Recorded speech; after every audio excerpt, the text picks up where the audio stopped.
வணக்கம் நண்பர்களே.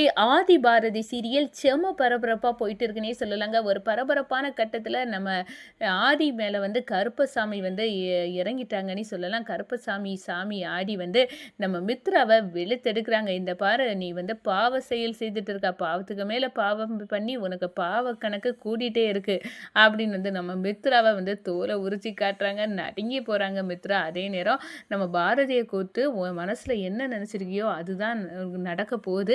நீ வந்து யாருக்கும் பயப்பட வேண்டிய தேவையில்லை, நான் கூட இருக்கிறேன்.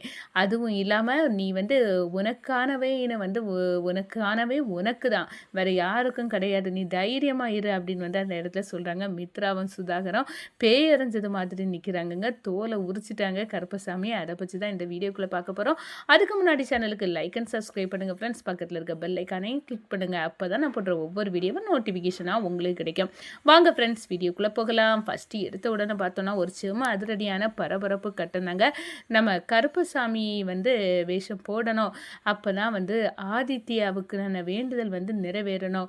இப்போ சூர்யா இல்லை, சூர்யா போட முடியாதனால கண்டிப்பாக வந்து அந்த இதை நான் ஏற்றுக்கிறேன் அப்படின்னு வந்து ஆதி வந்து நான் கருப்பசாமியாக வந்து ஆதித்யா வந்து குணமாகிறதுக்காக நான் வந்து அந்த வேடம் போடேன் அப்படின்னு வந்து சொன்னோன்னா, மித்ரா அதெல்லாம் சரிப்படாது, நம்ம இவங்க குடும்பத்துக்காக எவ்வளவோ பண்ணியாச்சு, இனி வேண்டாம் ஆதி, இனி நம்ம லைஃப்பை நம்ம பார்க்கலாம் அப்படின்னு வந்து சொல்கிறாங்க. இல்லை, நான் கண்டிப்பாக வந்து பாரதிக்கு உதவி செய்தே ஆகுவேன் அப்படின்னு மித்ரா அப்படின்னு வந்து அந்த இடத்துல சொல்கிறாங்க. நான் வந்து ஆதித்ய குணமாக அவங்க அப்பா ஸ்தானத்தில் வந்து போடக்கூடிய வேஷத்தை நான் போட்டுறேன், கருப்பசாமி வேஷம் அப்படின்னு வந்து அந்த இடத்துல சரவணனும் நம்ம ஆதியும் சேர்ந்து கருப்பசாமியாக வந்து வேஷம் போடுறாங்க. அப்போ கருப்பசாமி நம்ம ஆதி மேலே வந்து இறங்குதுன்னு சொல்லலாம்.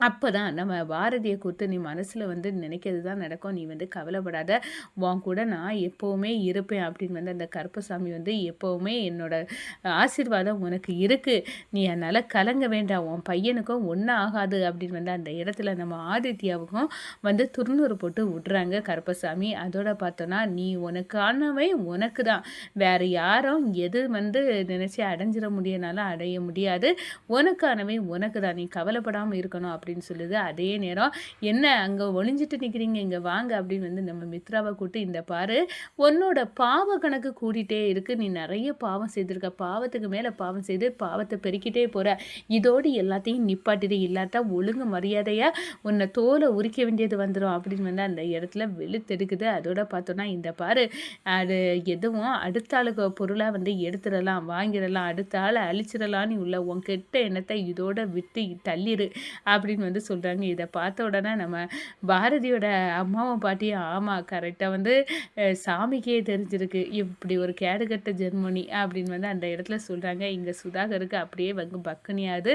அப்போ தான் நம்ம மீனா, சாமி ஏன் கருப்பசாமி இவ்வளோ தூரம் இவ்வளோ வெளுத்தெடுக்கணும், இவன் என்ன தப்பு செய்தா அப்படின்னு சொல்லி நேரம் தான் யோசிக்கிற நேரம், ஆமாம் இவன் ஆதி வந்து கல்யாணம் ஆனவேன்னு தெரிஞ்சு அவனோட புருஷனை வந்து வேற ஒருத்தையோட புருஷன் தான் ஆதின்னு தெரிஞ்சப்பறம் அபகரிக்கணும்னு நினச்சிருக்காளாம் மித்ரா, அவளை இப்படி தான் செய்யணும் அப்படின்னு வந்து மீனாவோட அம்மாவும் வந்து நினைக்கிறாங்க. இந்த சைடு பார்த்தோன்னா செமையாக வந்து கேவலப்பட்டாச்சு அப்படின்னு வந்து அந்த இடத்துல அரண்டு போய் நின்று நம்ம சுதாகர்கிட்ட, அண்ணே எனக்கு வந்து இங்கே இருக்கிறதுக்கே பிடிக்கலண்ணே, இப்போ இங்கேருந்து கிளம்பணும் அப்படின்னு வந்து அந்த இடத்துல சொல்லாங்க.